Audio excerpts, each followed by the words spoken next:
Hello everybody, and welcome to my first long overdue video. There's a lot of historical war games out there with YouTube channels, and I thought it's about time I threw my hat in the ring and joined the community. A little bit apprehensive about it because there's some really good stuff out there, and a little bit embarrassed about putting my stuff out there, but you know, there's a wide range of quality out there as well, so and everyone's really decent about it all anyway. So I thought I'd just in this video just give a quick background to myself and my wargaming history and what I'm hoping to achieve and my plans for the future. Well, first of all, my Earth name is David. I'm on the north side of 40 and I've been wargaming since probably the age of 10. I was kind of introduced to it by my dad. He was a big Napoleonics wargamer in the 70s during the Featherstone and Gilder era, playing Napoleonics on a 6x4 chipboard table with carpet tiles as carpet tiles as hills and those flimsy plastic buildings you used to get from railway enthusiasts, using 25mm figures by Hinchcliffe and minifigs. So that's how I got introduced to it, and he started taking me to Northern Militaire in the early 80s. I think that was in Swinton, I'm not entirely sure, I'm sure somebody knows. And I picked up there some 1/300 scale micro armour, 1980s, because I was really big into my war machinery and weaponry back in those days. You know, most boys are into dinosaurs. I was into guns and weapons and missiles. So fond memories of Northern Militaire. Wandering around the halls and looking at the scratch-built models and the display games. And that still kind of turns me on now, the display games that you see on the internet and the magazines. And then in the mid-80s, got into Warhammer 40k as a teenager. One day I picked up a white dwarf. I don't know why I picked one up. I got one, was reading through it, and there's a single page spread on something called Rogue Trader that had some pre-production models on there of some Space Marines and other characters, and I picked some up from the local model shop. And the next month Warhammer 40k was released, so I was there from day one and I got into that quite big. Had several armies.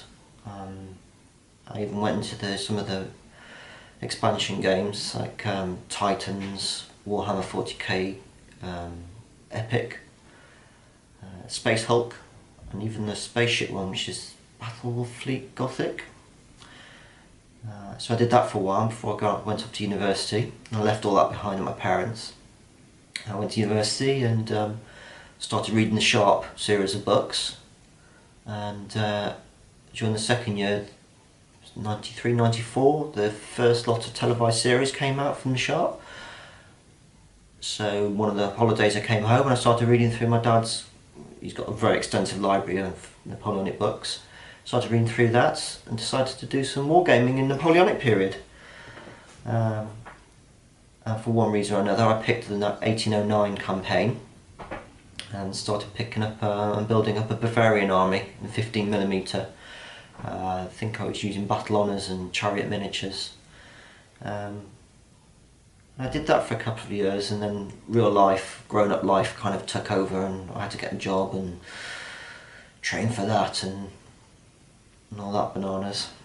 So I had a break for about 20 years, and I decided last year, 2014, to get back into it. Of course, now in the internet age, it's quite easy to find the shops and the clubs and the rules and the forums and the blogs and the YouTube channels. It's all there, so it was quite easy to get back into, and I found a local one to where I am at Cheltenham War Games Association. So I popped along, made to feel really welcome. I was there for a bit last spring, but not much because I had a bit of a disaster in the house. So a lot of time and money was kind of funneled back into the house. So I had a big break for a few months, but I went back again in 2015 with a real sense of purpose and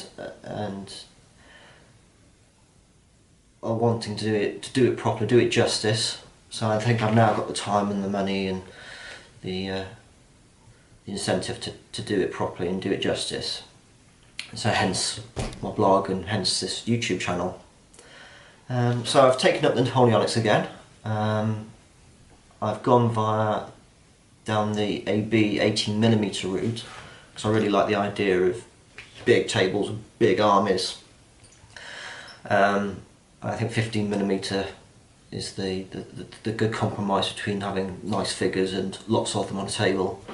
But I've gone for the 18mm ABs because they're really nice figures, and quite frankly my eyesight's not what it was 20 years ago, so I'm not sure I'll be able to do the amount of detail on 15mm figures as I used to. So those 3 extra millimeters quite important. We'll have to wait and see. I haven't done any yet, so we'll wait and see if my eyes are up to it.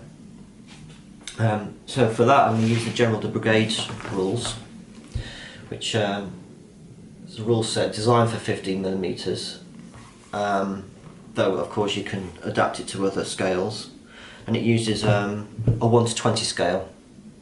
So AB figures on 1:20 scale with a plan of setting up a core of Austrians and a core of French and Allies, Bavarians, French, and I think I might do a division of Württembergers in there as well. It's quite pricey, so that's going to be my long-term project. I'm going to do that slowly over the next few years, just to kind of make it a little bit less painful on the old wallet. Back at the club, last year, Flames of War, they had a big Flames of War inter-club tournament going on. So I picked up the Flames of War book, and I wanted to do early war French because their early war tanks were quite cool looking, but somebody else had already done it, so I went for early war British and late war British just to cover the options, also to fill in the gaps, because I think a lot of people were either German or Russian or American, even a Finnish, so I thought pretty safe doing the British then. I kind of went into it quite hard. I did a lot of research, bought a lot of stuff, read a lot of information, and kind of burnt myself out. I think went in too hard, too fast, and I burnt myself out. So I've kind of put that away for a bit and come back to that probably once I finish what I want to do, it's Napoleonics, and come back and revisit that probably next year, just to kind of give myself a break from it.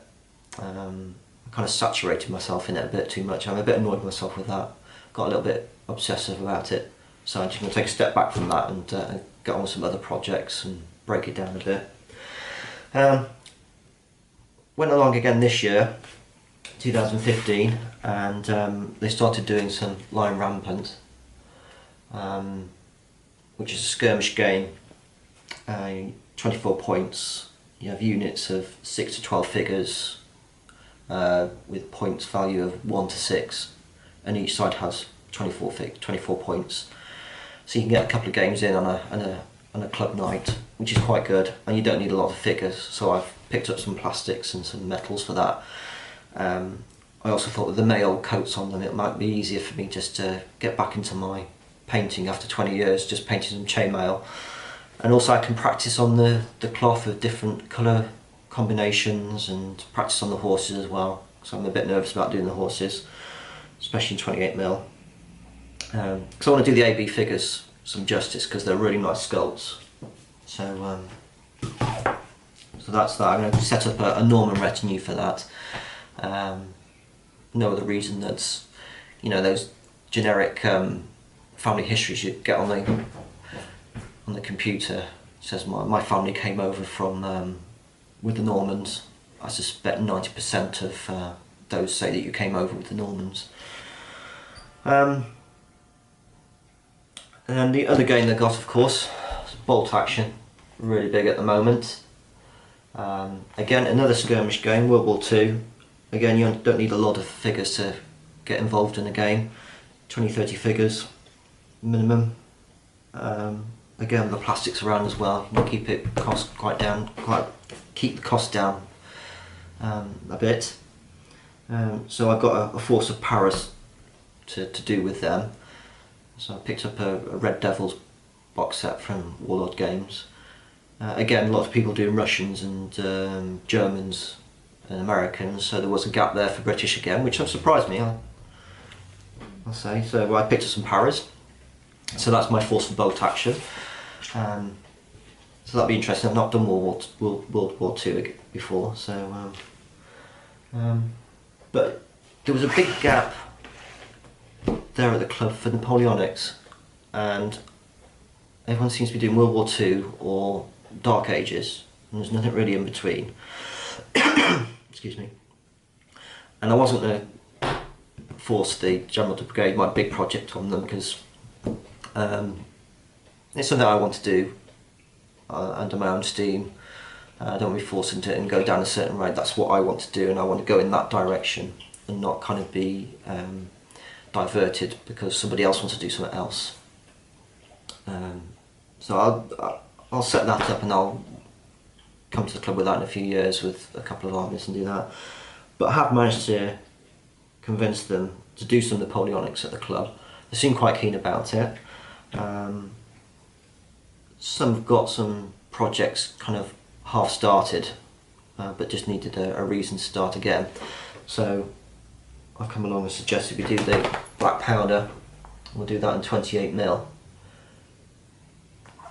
Again, something different from 20 years ago. All these hard plastics that are coming out are really quite impressive, and it's a good way of gaming. It really keeps the cost down. You get a lot for your money. I haven't painted in 28mm since Warhammer days, and some of these figures are out there are really nice, and I'm a bit nervous about painting them and doing some justice to them. So hence the practice on the Lion Rampant. Then I'll come back and do the Warlord Games Black Powder Napoleonics. I think we're aiming to get that done by about this autumn, this winter. Get the first forces out there and have a few games with that. The beauty of the Black Powder is that it's quite a quick gameplay, and you don't need hundreds and hundreds of figures. You can choose a standard size unit, and that is your standard size unit. It's not like the General Brigade where it's a ratio of figures to models. You can choose your own sizes to represent a battalion, a cavalry unit, or a battery. So that's the way we're going to go down with that. So there's plenty to get on with, but just got to convince myself to do it in a nice leisurely pace, and enjoy it. If I'm enjoying it, there's no point in doing it. So hopefully I'll get some videos up soon. I'm not going to be a prolific painter like some of the guys out there. I know Ringo and Von Getteringham and Pinky. They can churn out figures like no one's ever business. I don't have a Wargames den or shed or loft conversion. I have a kitchen table and a study desk, and yeah, figures should be out of sight, and paints should be out of sight once I'm done. So I'm not going to get a lot of time, and I don't have space to do it in. So it's not going to be a prolific channel. I hope to do enough and to keep you kind of interested. That's if there's anyone out there. I could well be talking to myself at the moment, apart from the dog in the corner. But, you know, bear with me, see what happens. Catch you all later.